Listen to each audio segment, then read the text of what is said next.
Hello, Bridget. Um, Balancing the books. I mean, there's no balancing. Uh, there's no way to balance this. More is going out than is coming in. There are no more areas to make cuts. We're doomed. That's the long and the short of it is. I mean, I could just put that on my tax return. There is no money. We are doomed. Um, how we're going to help Rachel Reeves' economy grow, I do not know, because you've had every last penny. We've got nothing left to spend. I don't think we're the only ones. There's news out today that for the first time since records began, the number of companies being registered has shrunk. I mean, this will come as no surprise to anyone who has a small business, any kind of business, or an existing business.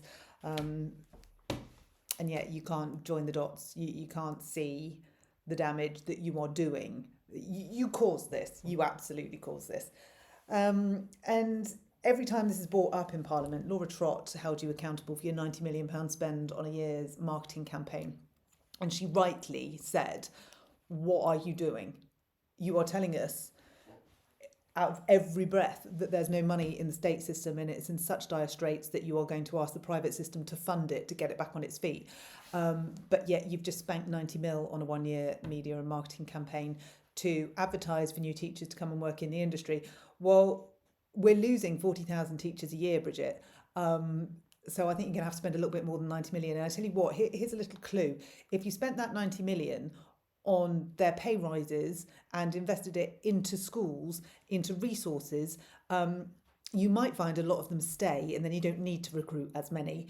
At the minute, they're having to fund their own pay rise by making cuts. And because we've talked about this before, teaching is vocational. No teacher is going to want to see a child go without. So they would rather go without. But of course, it becomes untenable because teachers aren't immune. None of us are immune to Rachel Reeves's lovely spending hike of our money. So she's taking more and more. We're earning less and less.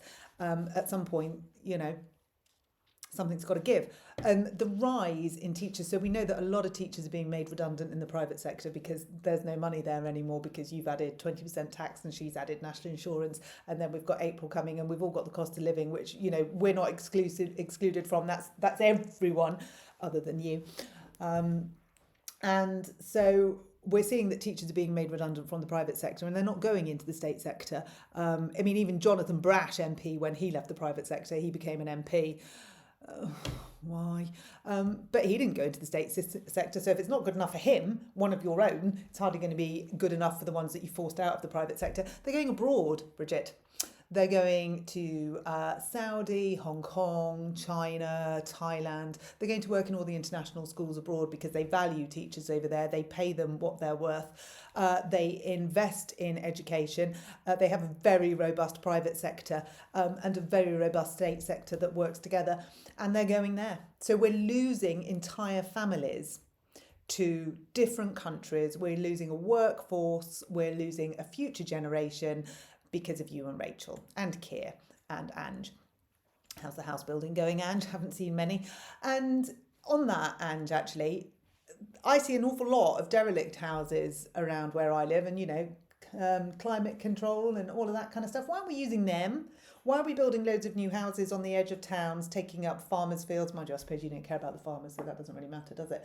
And people need to have a car to get from those into town. So that's not really helping climate change, is it? And people then have to buy a car, or they're sort of like socially excluded, environmentally excluded. And we've still got crumbling houses in towns.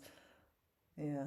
Anyway, that's a different musing. But I mean, I think you'll agree the whole thing is a complete and utter mess. And I'm not the only one that can't see a way out.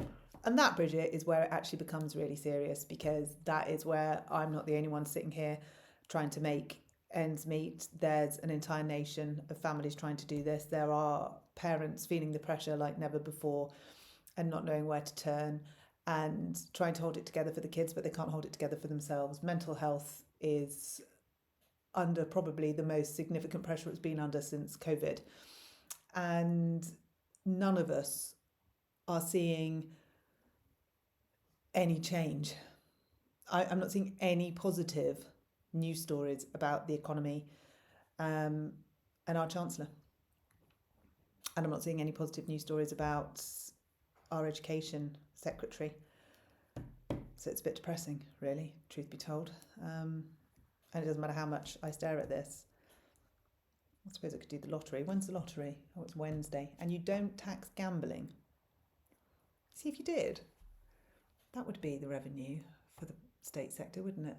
You know, if you actually asked everybody to pay just a little bit more, and then those in the highest income thresholds, which would cover those people in state as well, although they don't have to pay for their own schooling, do they? It's only us that has to pay for their schooling. Yeah, no, I realise that's a waste of time. Might just go and have a biscuit.